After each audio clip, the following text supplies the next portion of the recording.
माँ ने समझाने की चेष्टा की थी कि बेटी वहां ना जाया करे, इज्जत का नाश हो गया। और चमार जाति का बताओ तने तो सारी ये बात बिगाड़ दी। तो क्या आपस में क्या बातें हुई, शब्द सुनाते हैं। अब मीराबाई की माता कहती है, सत्संग में जाना मीरा छोड़ दे, सत्संग में जाना मीरा छोड़ दे, आए मारी लोग करें तकरार, सत्संग में जाना मीरा छोड़ दे, आए मारी लोग करें तकरार, सत्संग में सत्संग में जाना मेरा ना छोटेरी, सत्संग में जाना मेरा ना छोटेरी, हारी चाहे जड़ के मरो सन सारे, सत्संग में जाना मेरा,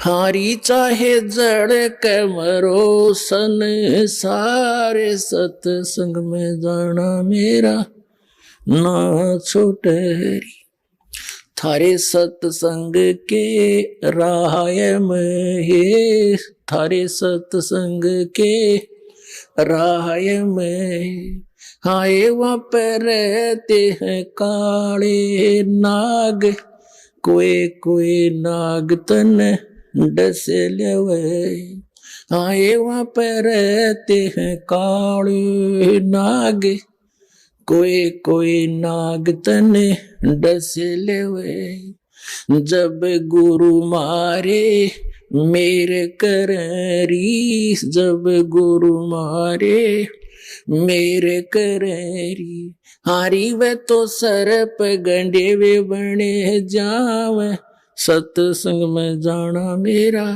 ना छोटेरी, हारी वे तो सरप गंडे वे बने जावे, सत्संग में जाना मेरा,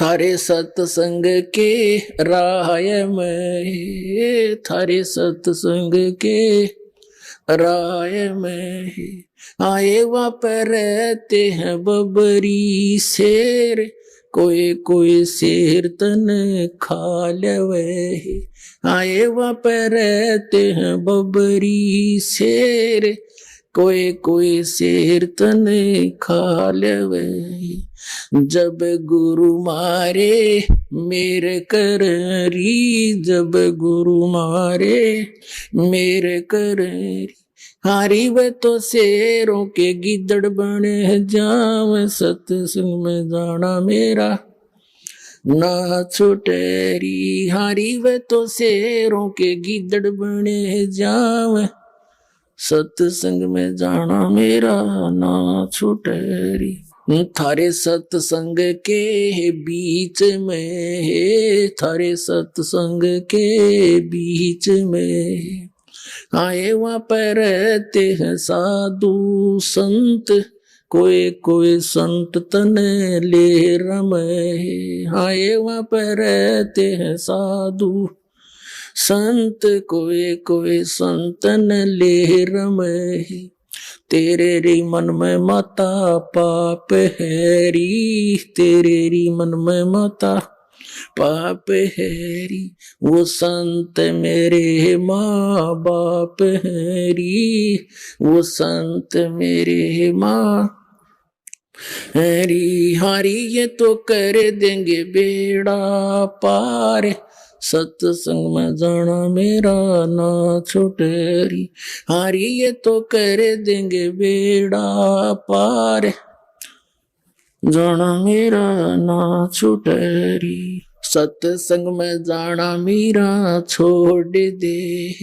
आए मारी लोग करें तकरार, सत्संग में जाना मेरा, सत्संग में जाना मेरा ना छुटेरी, सत्संग में जाना मेरा ना छुटेरी, हारी चाहे जड़ कब्रो सन सारे, सत्संग में जाना मेरा वो तो हो जाती चमार है, वो तो हो जाती चमार है, इसमें हमारी आर है, इसमें हमारी आर है, तेरे री लिख माता चमार है री, तेरे री लिख माता चमार है री, वो मेरा सृजन आर है री, वो मेरा सृजन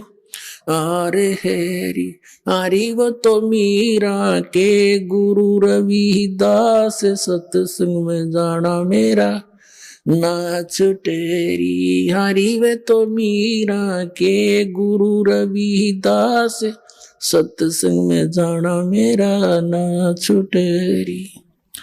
सत साहिब अपने आत्माओं, वैसे तो मीराबाई जी का और भी आगे बहुत बड़ा कथन है, क्योंकि आप जी ने अभी इनकम्प्लीट स्टोरी सुन रखी है सारी ही सारी। आगे क्या हुआ, मीराबाई जी को बहुत तंग किया करते थे। मीराबाई ने सोचा ये रोज दुखी रखे, ज्ञान ऐसा मिल गया है, अपनी भक्ति कहीं और कर लूंगी, परमात्मा साथ रहेगा, गुरु जी ने कह रखा है। तो मीराबाई घर त्याग कर चल पड़ी। आगे जाकर क्या देखा, एक साधु था, संत, और वो नकली डुप्लीकेट संत था, ड्रामा करता था, कैसे गुफा में रहता था, और वहां उसके लिए एक प्रसिद्ध था कि भाई वो संत औरत के दर्शन नहीं करता। मीराबाई गई, वहां कुछ भक्त बैठे थे गुफा में, शाम के समय आता था, उसने कोई समय फिक्स कर रखा था अपने दर्शन देने का। तो उन्होंने पूछा मीराबाई से कि कैसे बैठे हो भक्तों, उन्होंने बताया बहन ऐसे ऐसे एक संत है, उसके दर्शन करेंगे। वो बोली मैं भी दर्शन करूंगी। मीराबाई से उन्होंने कहा कि नहीं, वो औरतों को दर्शन नहीं देता, पुरुष पुरुषों को देता है। मीराबाई बोली कि मैंने तो सुना है पुरुष एक ही है और सब उसकी पत्नी है, वो एक ही पीव है, सबका एक मालिक है, क्योंकि परमात्मा का ज्ञान ऐसा है। ये तो बच्चा रहा दे नकलियानत है। तेनो बोली भाई मैं तो दर्शन करके जाएंगी, जब दूसरा भगवान आड़े बैठे थे, पुरुष अगर यही है तो फिर मैंने धक्के खाने की क्या जरूरत है, जब यू पुरुष है, यू परमात्मा है, तो बैठी मैं तो उसके दर्शन करके जाएंगी। उसके पास संदेश आ गया, एक बाई है और ऐसे ऐसे कह रही है, उसके भी कान खड़े हो गए, अगर मैं दर्शन करके जाएंगे। वो आ गया बाहर। मीराबाई बोली भाई मैंने तो न्यू सुना, तू क्या है, इस शरीर से पुरुष मानता अपने आप को, कल मृत्यु को जाकर गदी बनेगी तू, फिर कहाँ गया तेरा पुरुष बना, डले डोन लग रहा, आ मेरी गेल तेन संत मिलाऊंगी।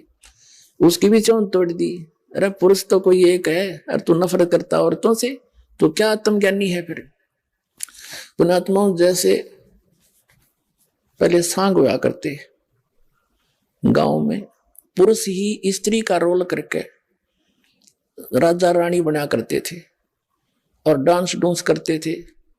तो एक लड़का दूसरे साथी के साथ वो सांग देखने चला गया। वो लड़की का रोल कर रहा था, अभिनय कर रहा था। लड़का छोटा सा 15-16 साल का, दाढ़ी मूछ नहीं थी, सिर पर बाल रखे हुए थे औरतों वाले, वो उसका वही प्रोफेशन था। तो दूसरा जो पहली बार गया था वो कह रहा था देख कितनी सुंदर लड़की है, कैसा डांस कर रही है।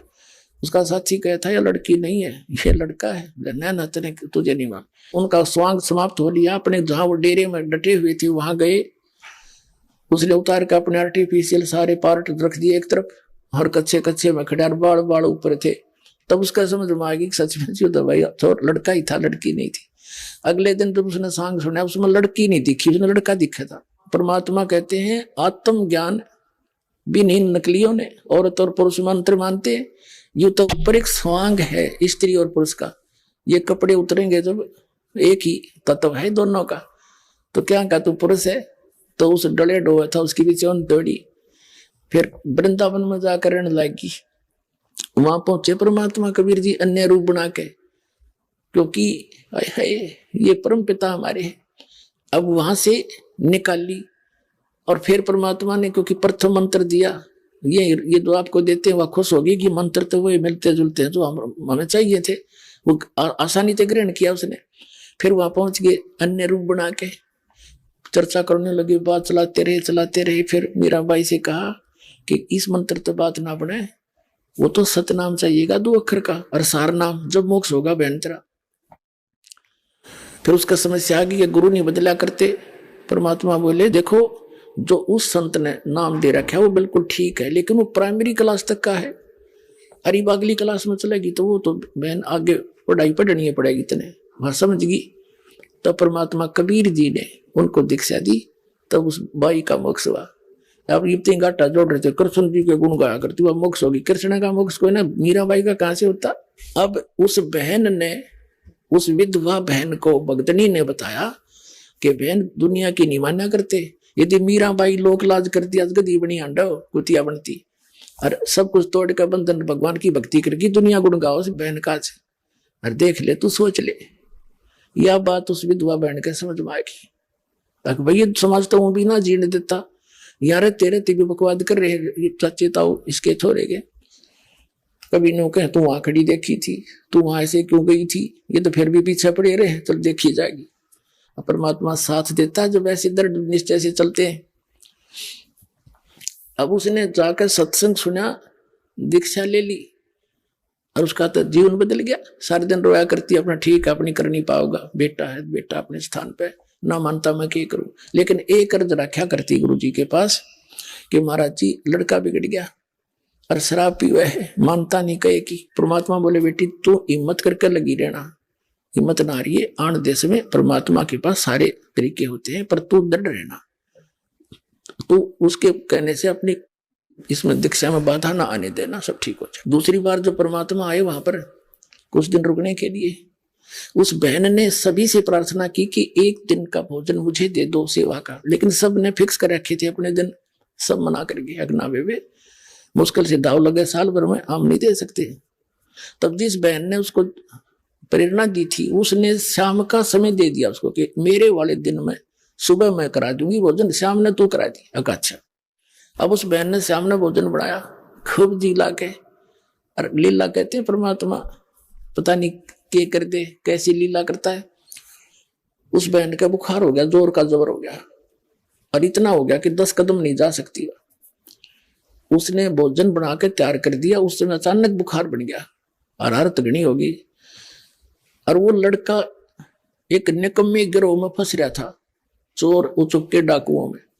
उन्होंने रात में स्कीम बना रखी थी कि आज राजा के घर में चोरी कराएंगे, रानियां के हार 9-9 लाख रुपए के बताते हैं, और सब आप अपने मियाँ मिठू अरे और सब नौकरी नू लावांगे, इतने हार हो जाएंगे, फिर घर बनावांगे, ऐसे कोठी बना लेंगे। तो कहने लगे भाई रात ने 12 बजे इस मंदिर में आ जाइए, कोई बाहर जंगल में मंदिर था, उसके आसपास इकट्ठे हो जी, वहां से चलेंगे। तो सब चले गए अपने खाना खुना खाकर जल्दी आने के लिए। वो लड़का आ गया शाम को 7-8 बजे से, उस दिन जल्दी आ गया। माँ ने कहा बेटा मेरी तबीयत होगी खराब, मैंने अपने गुरु जी का भोजन पहुंचाना था, मैं चल नहीं सकती, बेटा एक बार आश्रम में भोजन दिया तू महाराज जी भक्ता का।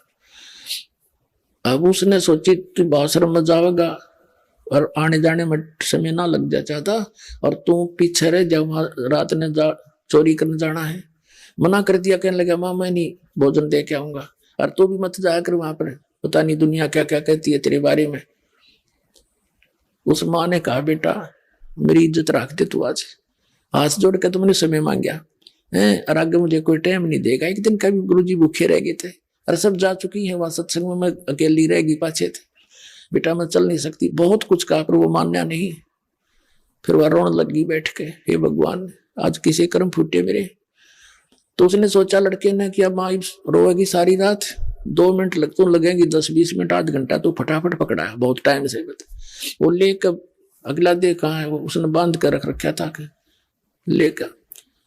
अब वो प्रतिदिन एक का प्रार्थना कराया करती, परमात्मा मेरा तो एक है बेटा, धन जो भी है वो सुधर जा। तो उन आश्रम वाले भक्तों ने, माइयों ने सोचा, आकाश से सुन दी भगवान गुरु जी ने, उसका लड़का लेके आ गया भोजन, रान लग गया तो फिर इसमें असर भी पड़ेगा। तो गुरु जी से बताया जी उसका रामो नाम था, रामो का लड़का आ गया, आपने बड़ी दया करी, बहुत रोया करती, इस बात की मारी किसी प्रकार सुधर जाओ। अब वो गया तो पूछा भी गुरु जी कहाँ है, भोजन कराना है। मेरी माँ तो बीमार होगी। भक्ता ने बताया गुरु जी स्नान करने जा रहे हैं भाई, 10 मिनट बैठ जा। वो बैठ गया, गुरु जी आगे भोजन रख दिया। फिर उन्होंने बताया जी ये रामू का लड़का है और आपने बड़ी सुनी आती आ गया आपके दर्शन करने के लिए। तो गुरु जी ने सोचा ला बेटा बालक से 2-4 बातें बता दूं, इसका असर हो जा। कहने लगा बेटा भक्ति करते हैं, मनुष्य जीवन भगवान ने इसीलिए दिया है, भक्ति करे, बुराइयां तो बच कर है, ये जीवन बार बार नहीं मिलता। वो लड़का बोला बाबा जी जल्दी रोटी खा, मैंने देर हो है, तेरे लेक्चरों की जरूरत नहीं। अब उस महात्मा ने सोचा भाई तो सचमुच निराय नकम्मा है, ठीक रो हवा लड़की इसने। ये महाराज जी के बोला अपने खा के खाना और लेकर वो बर्तन और वो तो स्पीड खींच दी वापस, क्योंकि उसने तो रानिया के हार दिखे थे। अब रस्ते में उसका कांटा लग गया पैर में और लग कर सूल की करकी टूट गई बबुल की। अब कदम नहीं उठ रखा जा, एडी पंजा नहीं टेका, एडी एडी टेकता आवे, चल जा नहीं, धीरे धीरे आ रहा। उसकी आते ही वो बर्तन मारे पटक के और लगा ऊट पटांग बकवाद करने अपनी माँ को। आज गया था तेरे सत्संग में, आज मेरे पैर में कांटा लग गया और तू नो कह उड़े सब न सुख हो, मेरा तो दुख हो गया और आस पास से तू भी नहीं जाएगी उड़े और मैं तो उधर मुंह करके भी ना सोऊं। क्योंकि उसने तो फिर नो हो गया कि तू जा नहीं सकता, भागना पड़े तो भाग नहीं सकता, चोरी कराएंगे तो सारे सांग करने पड़ेंगे। तो घना दुख मान रहा इस बात का। फिर वो अम्मा रोने लगी, हे परमात्मा इस निकम्मे का आधा कांटा लगना था, देख मेरे किसे फूटे भाग हैं, अब यू ना स्वयं जावे और ना मन भक्ति करने दे। नो करके वह खूब रो रहा के सोगी। फिर जैसा भी था शाम ने तो फिर सुबह बखत उठ कर उस लड़के का कांटा निकलवा दिया। उधर से उन बच्चों ने, उसके साथियों ने थोड़ी देर इंतजार किया, फिर वो सोचा भी चलना है तो ना हम करते चोरी। वो चोरी करने चले गए राजा के घर पे। अब राजा का घर कोई ऐसा सुनना है जाते चोरी कर लेंगे, पकड़ दिए पुलिस ने। मंत्रियों ने कहा कि महाराज ये तो इतने खूंखार व्यक्ति हैं, राजा के चोरी कर सकते, जनता को कैसे जीने देंगे, इनको भयंकर सजा देनी चाहिए। राजा ने सुना दिया शाम के 4 बजे इनको सूली तोड़ दो।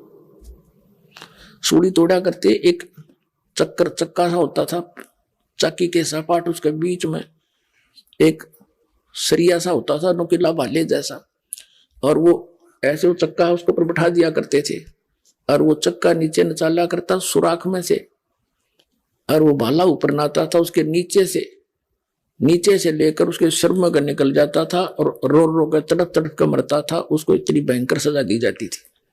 तो उसके साथ साथ उन्होंने क्या करते थे राजा लोग के पूरी नगरी में घुमा दो इनको, सबको बता दो कि आज शाम को 4 बजे इनको सूली तोड़ा जाएगा। उनके लिख दिया और उनसे बुलवा रहे हैं कि बोलो, पुलिस वाले ले जा रहे हैं, कहो हम चोर हैं, राजा के घर चोरी करने के लिए गए थे, हम पकड़े गए, कोई सुनता हो तो चोरी ना करना, हम शाम को 4 बजे सूली तोड़े जाएंगे। उनसे ऐसे डायलॉग बुलवाते हुए और डंडे मारते हुए पुलिस वाले गलियों में घुमा रहे हैं। एक विशेष बाजा सा बजाते थे तो गांव वालों को पता लग जाता था, नगर वालों को, कि आज किसी की साहत आ रही है, किसी की सामत आई है। तो ये देखने के लिए कि किस दंड में ये दंडित होगा, सब अपने घरों के बाहर आ जाते थे। राजाओं का ये होता था उद्देश्य कि इनके डर से और भी डरेंगे, कोई चोरी चारी ना करेंगे, शांति बनी रहेगी। तो दोनों माँ बेटा भी ये देखने के लिए कि किसको क्या दंड मिल रहा है, वो अपनी गली में आकर खड़े हो गए। जब वो बच्चे आए, उनकी मिली आंख में आंख दोनों मित्रों की। उस लड़के ने सोचा तो पकड़े गए, वही है तेरे वाले साथी, और वो कहते आ रहे हम चोर हैं, राजा के घर चोरी करे थे, हम पकड़े गए, आज हम सूली टूटेंगे शाम को, कोई सुनता हो तो चोरी ना करियो। जब वो आगे चले गए उनके घर से, माँ अपने घर में आ गई। वो लड़का अपनी माँ के चिपट गया और बुरी तरह रोने लग गया और कहने लगा। उसकी माँ ने सोचा क्यों रोया बेटा, बेटा क्या हो गया, अब तो तेरा कांटा भी निकलवा दिया, अब क्यों रो रहा है तू, क्या दुख है? कि माँ धन है तेरे गुरुदेव का और धन है तेरी भक्ति। माँ आज तेरा बेटा नहीं रहना था, आज मुझे भी सूली टूटना था, और धन है कल मेरे पैर में कांटा लग गया, माँ मैं जा नहीं सका, और आज तेरा बेटा नहीं था। मतलब फिर उसको याद आ रही है नकम में गए एक माँ, फिर तेरा कौन सहारा रह गया था?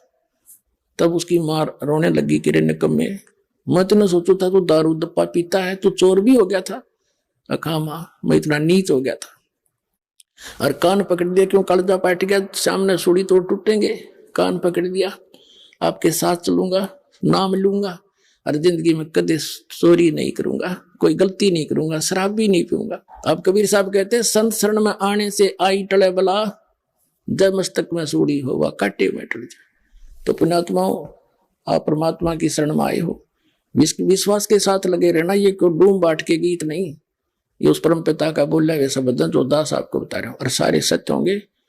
पूरी विश्वास के साथ लगे रहना। बोलो सतगुरुदेव।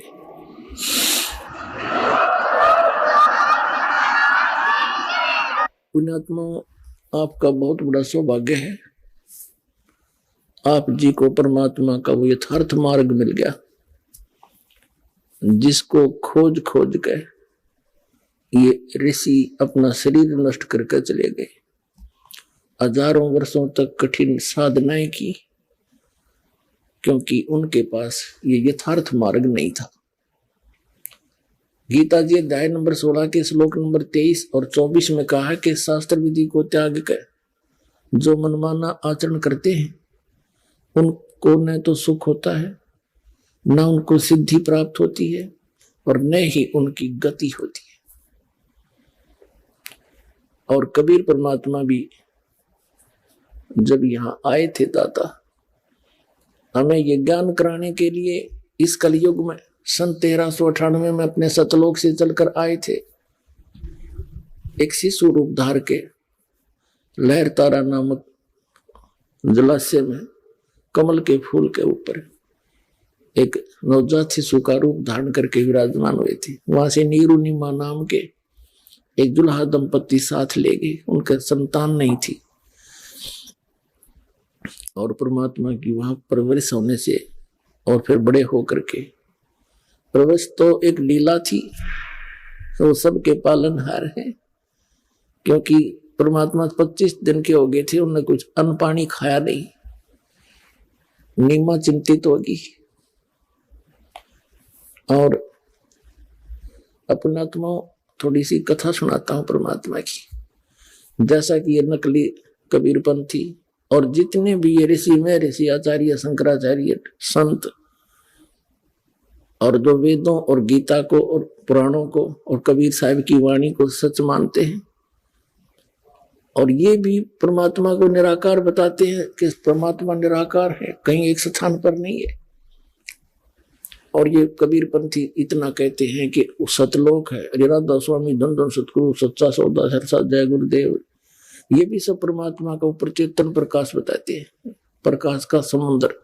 इन्हें कख नहीं पता किससे ने भी हुआ बाई बकरे। ये अभी तो आप जी ने देखा यथार्थ प्रमाण पवित्र कबीर सागर में इस आध्यात्मिक ज्ञान चर्चा के माध्यम से ये संत क्या बताते हैं, इनका क्या अपनी सोच है। ये कबीर साहब की वाणी नहीं समझ में आई, उसमें स्पष्ट लिखा है कि परमात्मा वहां एक गुम्मट के अंदर बहुत बड़े गुम्बद में और सिंहासन के ऊपर राजा के समान विराजमान, उसके सिर पे मुकुट है, छत्र है, और वहां से सब ब्रह्मांडों का संचालन करता है।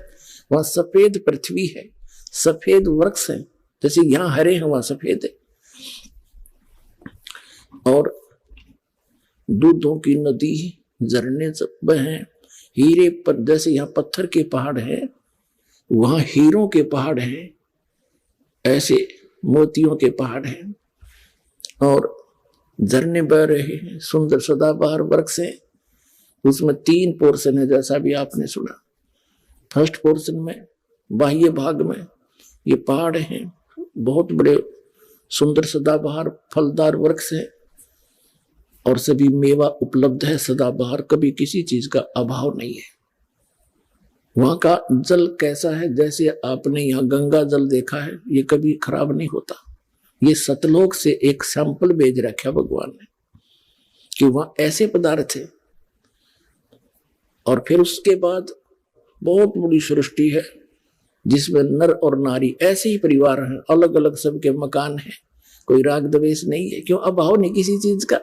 सबके आंगनों में फलदार वृक्ष, फलदार मेवा, काजू और अमृत सरोवर छोटे छोटे सबके बड़े जैसे हमारी एक वृत्ति है यहाँ मन की, जिसके पास 2 पैसे हो जाएंगे बड़ी तक कोठी बनावेगा, आगे पार्क बनावेगा, उसमें फिर झूले झाले लावेगा, फिर एक स्नान के लिए एक टैंक बनावेगा, और फिर और भी घनी जगह है तो उसमें साग सब्जी के लिए और पपीते सपीते कुछ फल फ्रूट भी लगावेगा।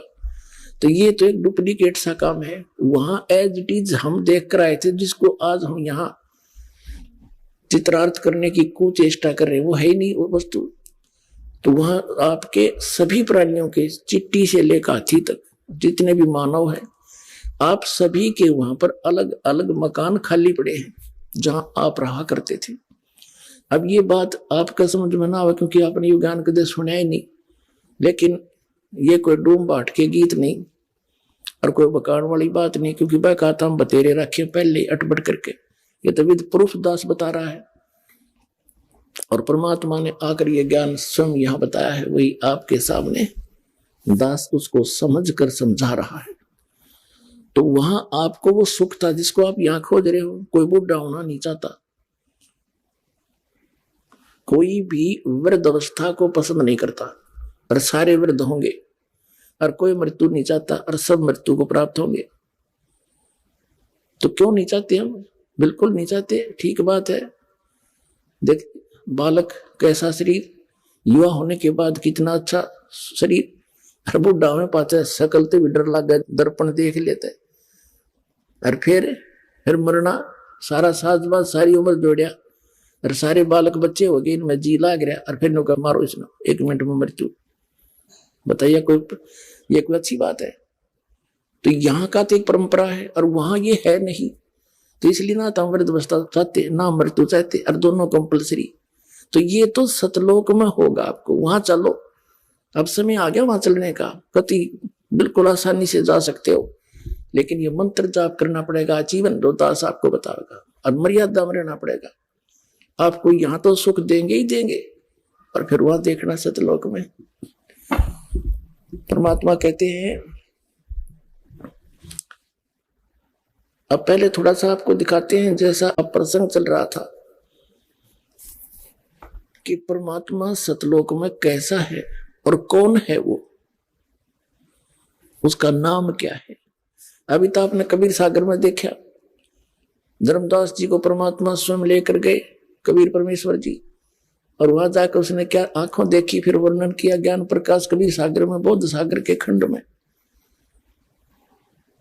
कि सतलोक में जब मैं जाग गया तो वहां ऐसे ही नर और नारी करके हंस और हंसनी मेरे से मिलने आए, बड़े प्यार से सीने से लगे, गा के बजा के नाच के फिर भगवान को दिखाने के लिए गए। वहां क्या देखा कबीर साहब, वो जो नीचे से जिंदा महात्मा के रूप में आया था, वो बैठा उस ब्रह्मांड के सिंहासन पर, असंग ब्रह्मांड के कंट्रोलर के सिंहासन पर, और सिर पर छत्र है, सिर पर मुकुट है, वहां सफेद धरती है, सफेद भूमि है, सफेद वृक्ष है, और सभी नर आकार है, उनके गले में रत्नों की माला है, उनकी माथे की शोभा बता रखी, उनके नाक बता रखे, ग्रहण माने नासिका, और बड़े सुंदर हैं। और ये नकली कबीर पंथी या जितने भी संत पंथ हैं, ये सभी बताओ भगवान निराकार है। पुण्यात्माओं, परमात्मा का पाना और सतलोक जाना कति आसान है, इसमें तो कोई बाधा ही नहीं बनेगी, क्योंकि जब आप यहाँ के दुख से परिचित हो जाओगे और वहां के सुख से और प्रमाण सहित आपको पता लग जाएगा। पुण्यात्माओं, देख परमात्मा ने कितनी दया कर रखी है आपके ऊपर, आप कितने लाडले हो उस परमात्मा के बच्चे, बहन और भाई जितने भी आए हैं। हम दासों की सेवा लगाई, बच्चों ने मिलकर आश्रम बनाया, शेड डाला, और आपके आने से पहले पलक बिछाए बैठे रहते हैं। कितने भगत बहन भाई आएंगे, मैट बिछा देते हैं, अच्छा बढ़िया देसी घी का प्रसाद हलवा, और भाई अच्छे बढ़िया भोजन आहार आपको परमात्मा की तरफ से ही है ये सारा खेल। अब ऐसे सर्दी में देकर जाई है, अरे अमृत वर्षा कर रहे हैं, इसमें कृपा करके लटके ना लियो, पूरा ज्ञान सुनियो को देखा कर अच्छा देसी घी का लोड कर जाए, ऊँगे जाओ बैठे बैठे। फिर आना नहाना बराबर है। तो कबीर साहब कहते हैं निंद्रा काल जाल है भाई, जो सोवत है सो खोवत है, जागत है सो पावत है। तो जागो भी, वैसे भी जागो और नींद भी थोड़ा कंट्रोल करो। और सुनो अमर कहानी उस परम पिता की, आपको प्रमाण दिखाते हैं।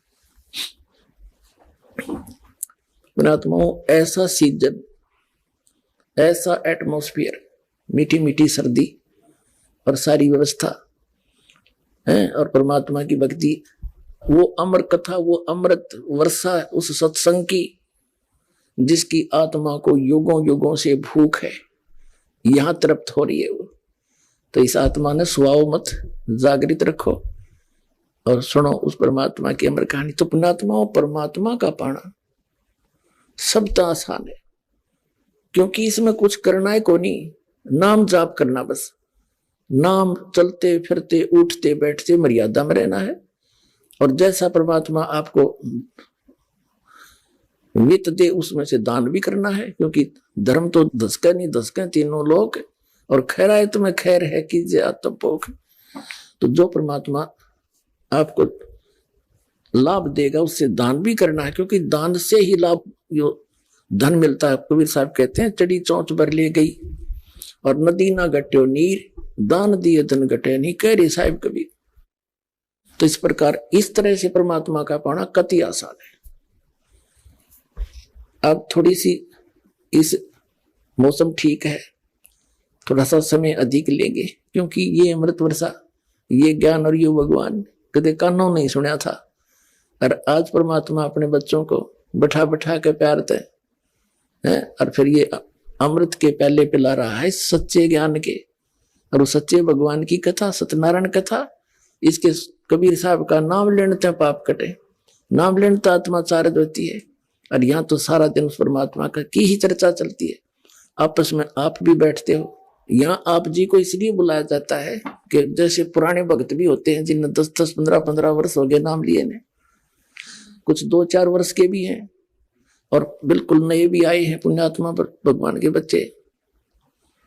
तो पुराणों के साथ आपका आपस में डिस्कस होता है, सत्संग के बाद आप चर्चा करते हो, नए भक्तों का विश्वास दृढ़ होता है कि सचमुच यहाँ ऐसे ऐसे इनको लाभ हुए हैं, ऐसे ऐसे रोग कटे हैं, ऐसे निर्धन व्यक्तियों का आज गाड़ियां चल रही हैं। तो फिर इससे और दिल डटेगा, और ऊपर से ये दास ज्ञान आपको दे रहा है, इसमें स्पष्ट हो जाएगा। तो ये सारा कुछ मिलाकर इसलिए परमात्मा ने ये आश्रमों की व्यवस्था बनाई है कि यहाँ बैठकर परमात्मा के बच्चे उस मालिक के यथार्थ ज्ञान को और उस भगवान को समझ सके। पुण्यात्माओं, परमात्मा कैसा है और कहाँ प्रमाण है? हमारे वो सदग्रंथ जिनको प्रत्येक धर्म शिरोधार्य मानता है, उसमें सिद्ध करता है दास एक 20 मिनट के अंदर। सबसे पहले पवित्र बाइबल आपको दिखाते हैं। पवित्र बाइबल पवित्र ईसाई धर्म का एक आदरणीय और मान्य सदग्रंथ है। और ईसाई धर्म के व्यक्तियों से आप पूछिएगा कि परमात्मा निराकार है या साकार, तो वो कहते हैं गॉड इज फॉर्मलेस, परमात्मा निराकार है। तो उन्हें क्या समझा, पवित्र बाइबल को खाक जाना? क्या पवित्र बाइबल झूठा है फिर? तो कहने का भाव ये है, जो वर्तमान में जितने भी हमारे गुरु जिस भी धर्म के हैं, वो उन महापुरुषों की वाणी से परिचित नहीं है जिनके ऊपर हम आधारित है, और इसलिए बिजली गिरी पड़ी है। हम भिन्न भिन्न हो गए सारे, कितने धर्म बढ़ा दिए, बात वहीं की वहीं खड़ी है।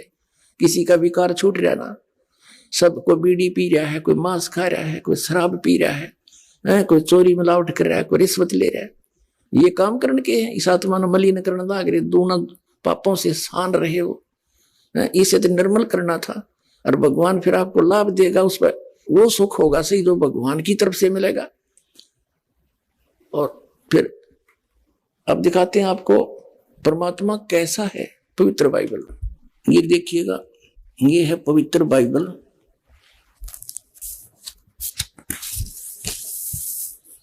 संपूर्ण जीवन अध्ययन बाइबल।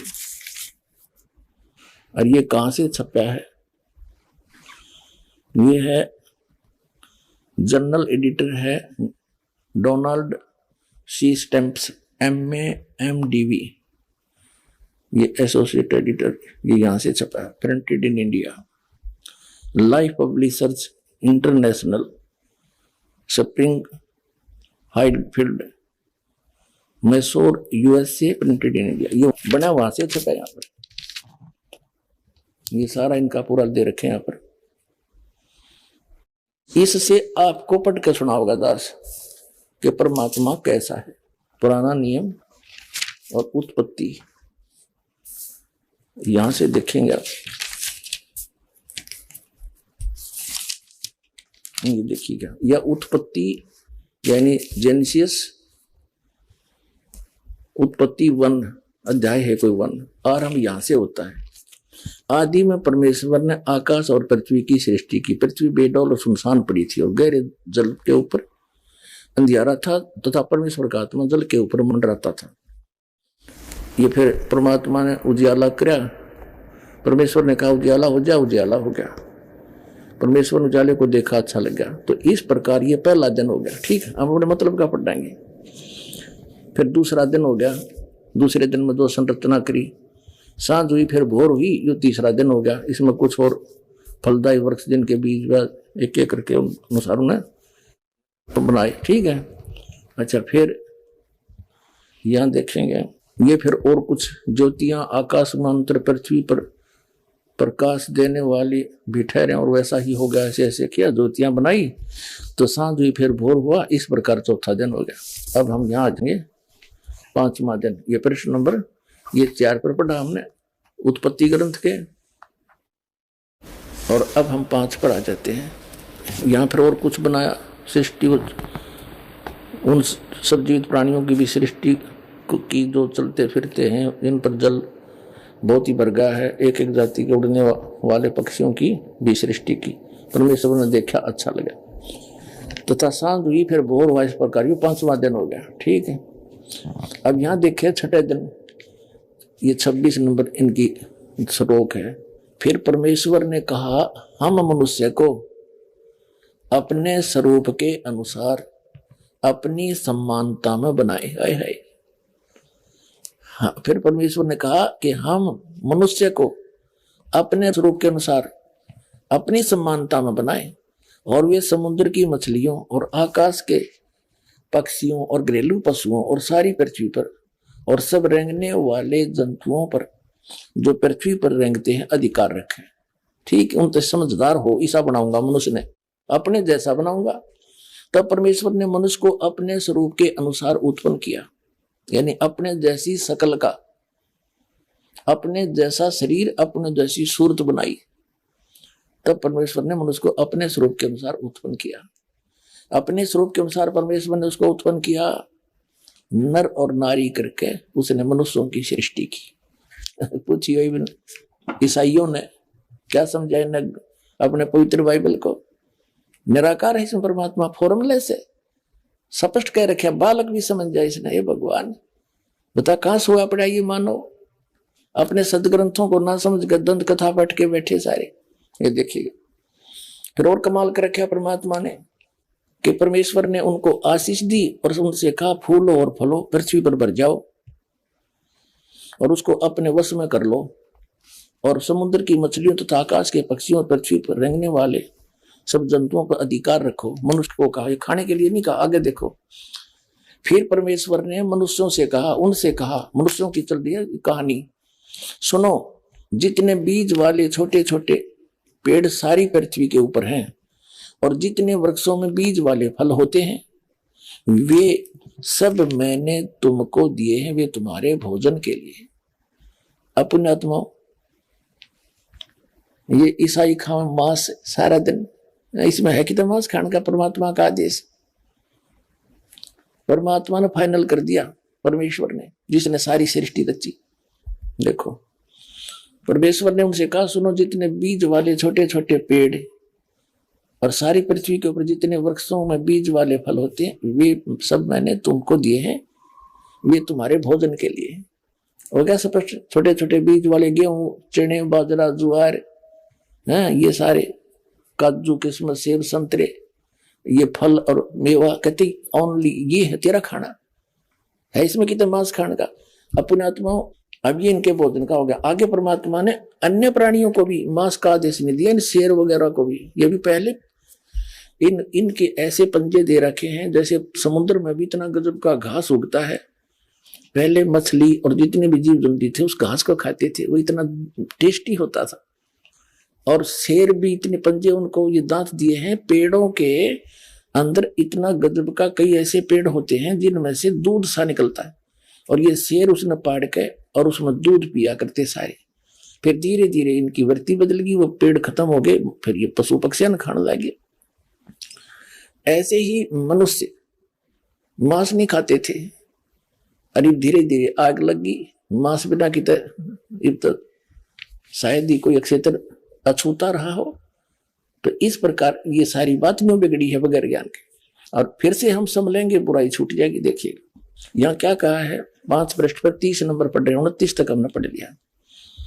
और जितने पृथ्वी के पशु और आकाश के पक्षी और पृथ्वी पर रेंगने वाले जंतु हैं, जिनमें जीवन के प्राण हैं, उन सब के खाने के लिए मैंने सब हरे हरे छोटे पेड़ हैं। और वैसा ही हो गया, साँझ हुई और भोर हुआ। इस प्रकार ये 6वां दिन हो गया। यानी कि जितने भी पशु हैं, पक्षी हैं और जल के जीव हैं, सबके लिए छोटे छोटे हरे पौधे दिए और पेड़ दिए, ये और कुछ नहीं खाना। आगे देखो, ये 6वां दिन हो गया। अब 7वां दिन परमेश्वर ने यूं, 6वां दिन हो गया, अब 7वां दिन यूं आकाश और पृथ्वी और उसकी सारी सेना का बनाना समाप्त हो गया। और परमेश्वर ने अपना काम जिसे वह करता था 7वां दिन समाप्त किया, और उसने अपने किए हुए सारे काम से 7वें दिन विश्राम किया।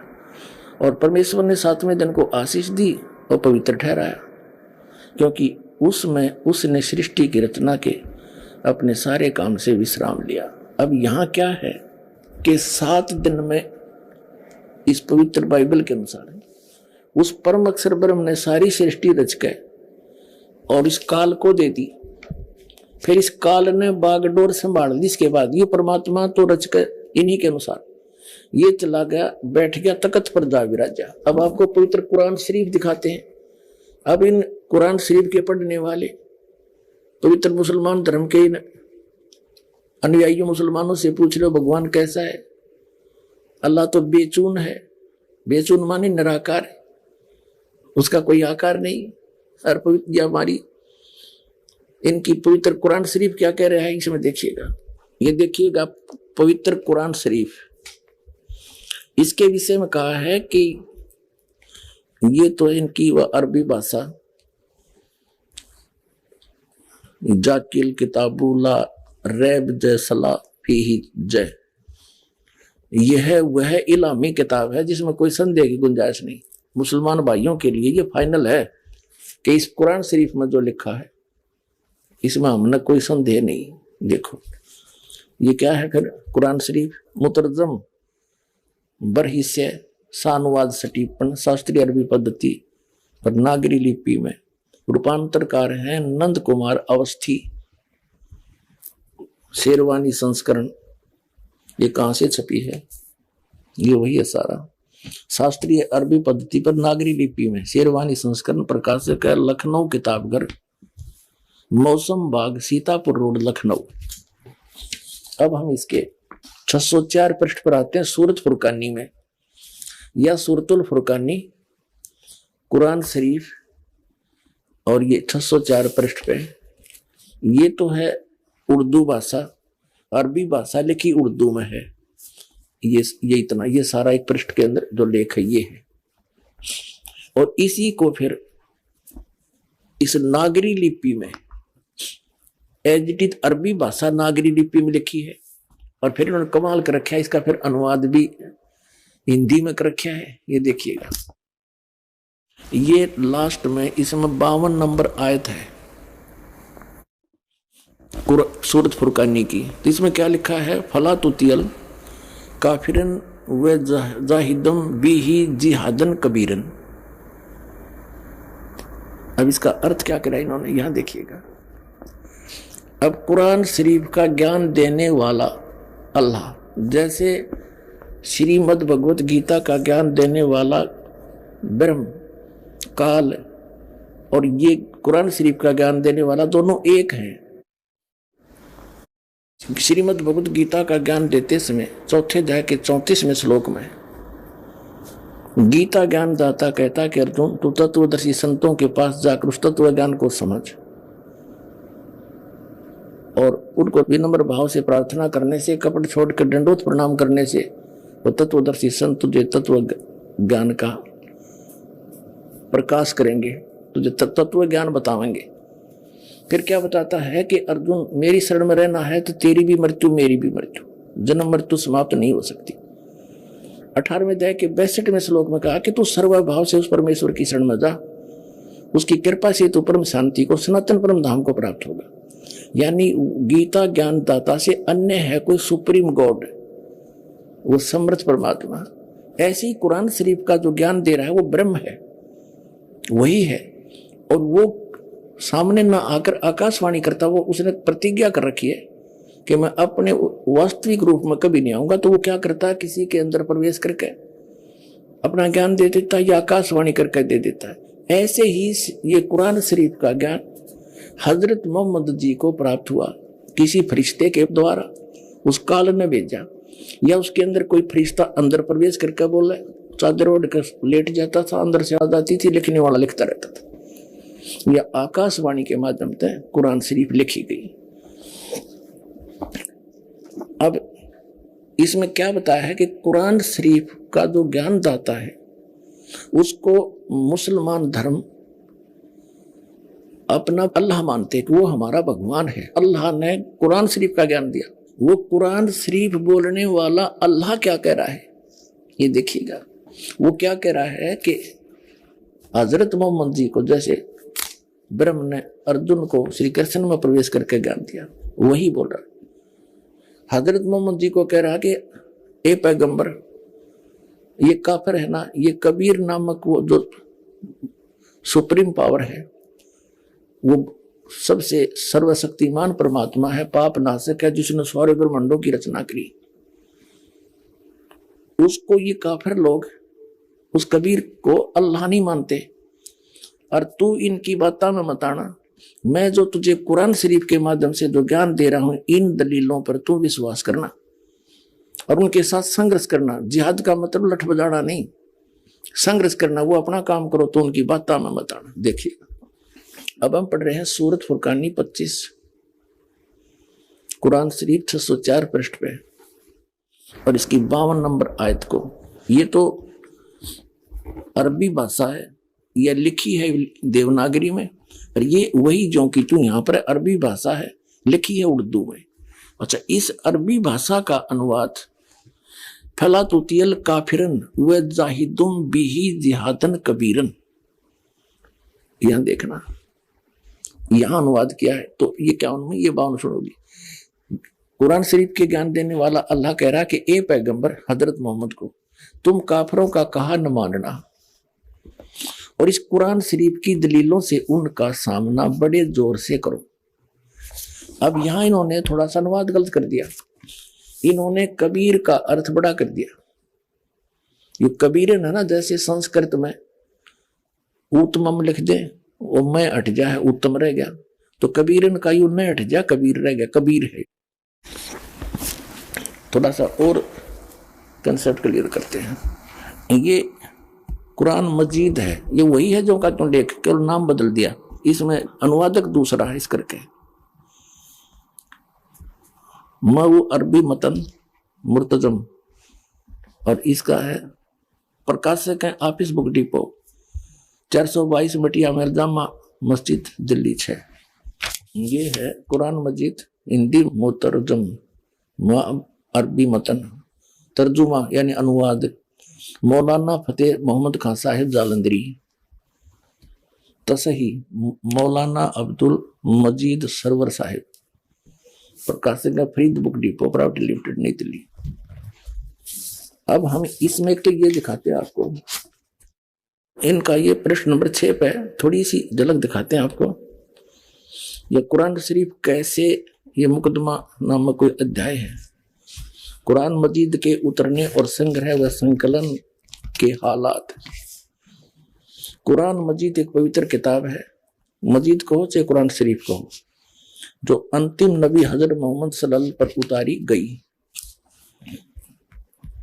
यह अर्शी कुर्सी के मालिक का कलाम है, जो उसने स्वयं एक बरगुजिदा पैगंबर और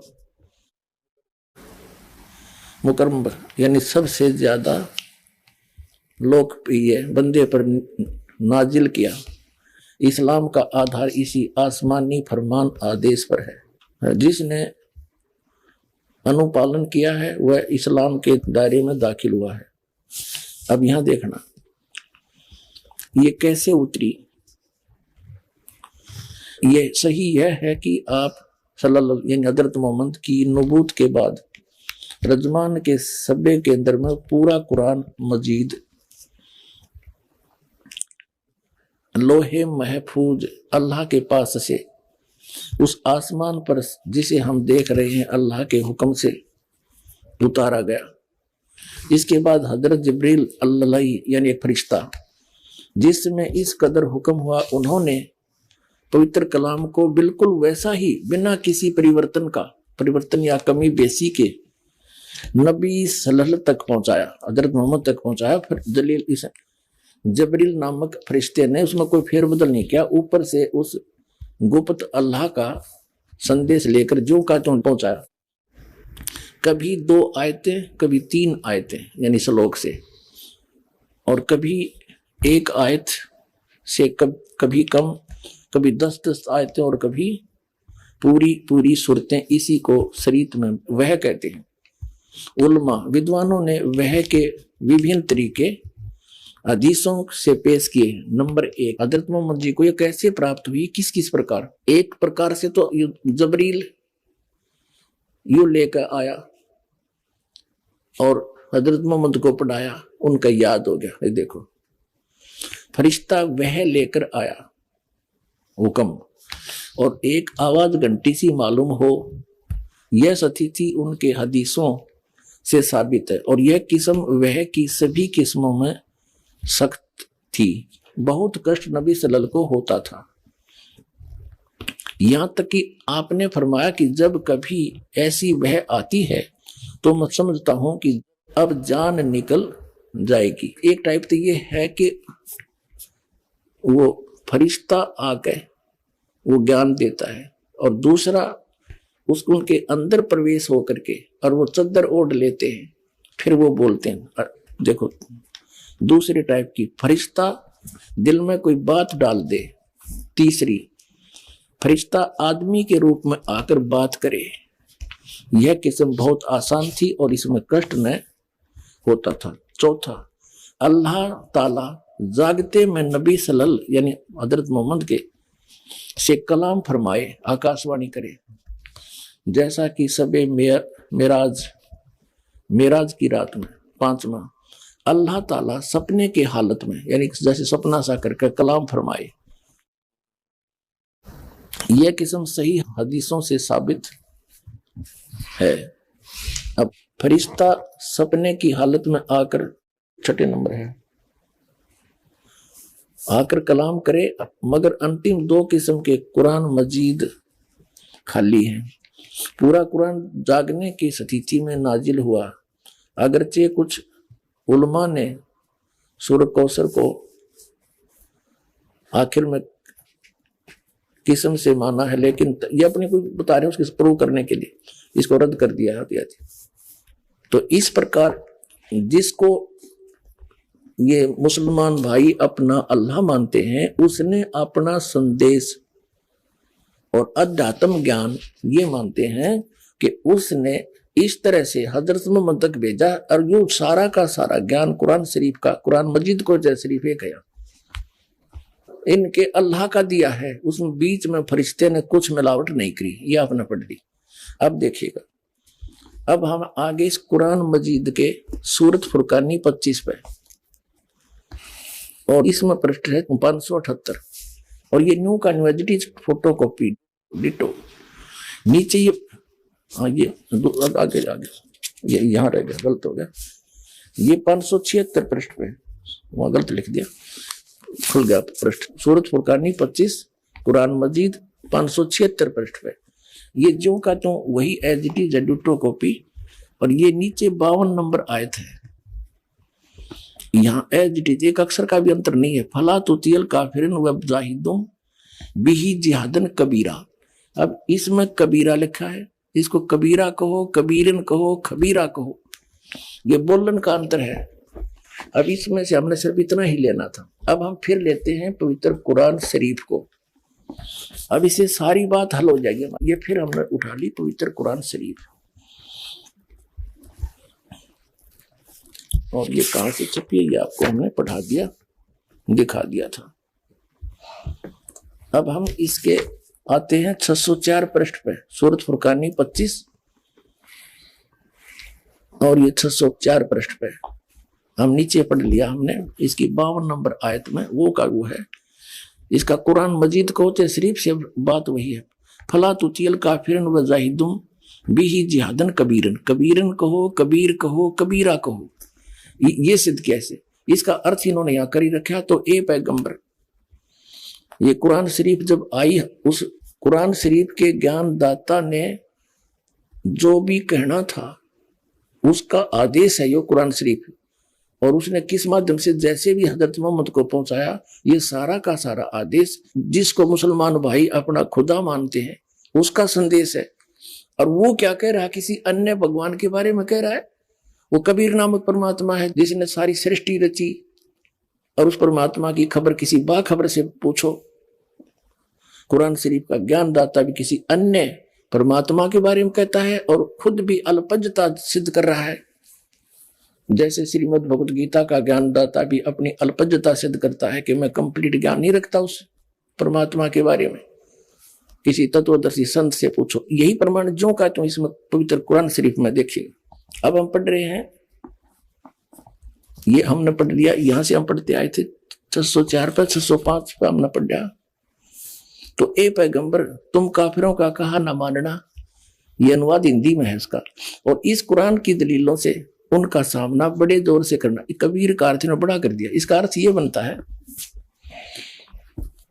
कि कुरान शरीफ का ज्ञानदाता अल्लाह कह रहा है कि हे हजरत मोहम्मद, मैं तुझे तो ज्ञान दे रहा हूं ना, इस पर तो विश्वास करना। वो कबीर परमात्मा है, अल्लाह है वो, और सारा सुखदाई वही है, पाप नाशक भी वही है, और ये वही है जिसने सारी सृष्टि रची। और ये काफिर है ना, ये नहीं मानते उस कबीर को अल्लाह। तो मेरे इस संदेश पर, इन दलीलों पर, कुरान शरीफ की दलीलों पर तो विश्वास करना, उनके साथ संघर्ष करना, उनकी बातों में मत आना। इतनी सी बात। आगे देखो, अब हम आगे 607 पृष्ठ पर, इसमें क्या है, जैसे उधर है, यहां से ये आयत है 53, 54, 55, 56, 57, 58 में या 58, इसमें लिखा है इवादही खबीरा। अब खबीरा कहो चाहे कबीरा कहो, कबीरन कहो, खबीरन कहो।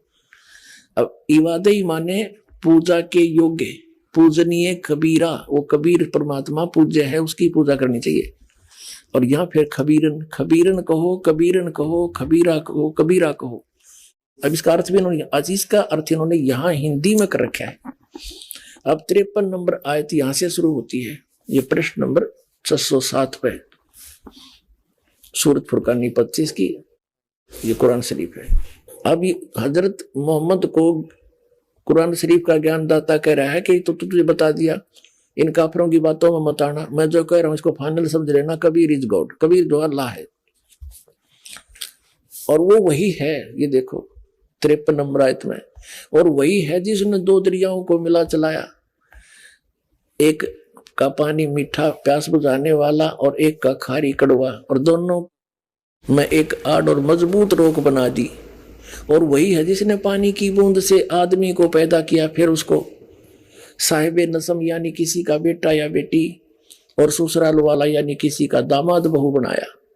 और तुम्हारा परवरदिगार हर चीज करने पर शक्तिमान है, और काफिर अल्लाह के सिवा ऐसों को पूजते हैं, देवी देवताओं को, जो न तो उनको नफा पहुंचा सकते हैं और न उनको नुकसान पहुंचा सकते हैं। और काफिर तो अपने परवरदिगार से पीठ दिए हुए हैं, मुंह मोड़ रहे हैं।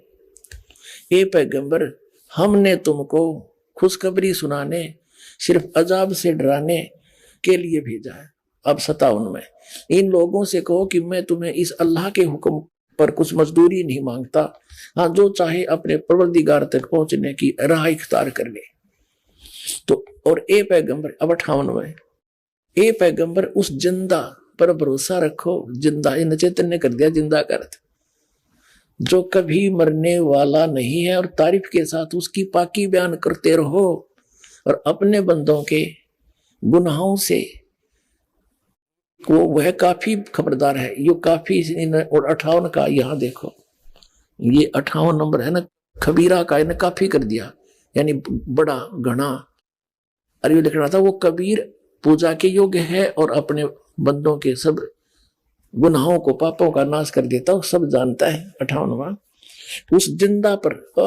अब जिंदा कबीर साहब कहते हैं कि हम मोहम्मद जी को मिले थे, क्योंकि अच्छी आत्माओं को मिलते हैं, जैसे आदरणीय धर्मदास साहिब जी को मिले, आदरणीय मुल्कदास साहिब जी को मिले, आदरणीय दादू साहिब जी को, आदरणीय नानक साहिब जी को, आदरणीय गरीबदास साहिब जी गांव छुड़ानी जिला दद्दर वाले को, आदरणीय गीसा दास साहिब जी गांव खेखड़ा जिला मेरठ उत्तर प्रदेश वाले को, और आदरणीय हजरत मोहम्मद जी को मिले। तो कबीर साहब कहते हैं हम मोहम्मद को मिले और हम मोहम्मद को वहां ले गए सतलोक में, इच्छा रूपी वहां नहीं रहे, क्योंकि यहाँ इनके बहुत से अनुयायी हो गए थे काफी संख्या में, और वहां नहीं रहे।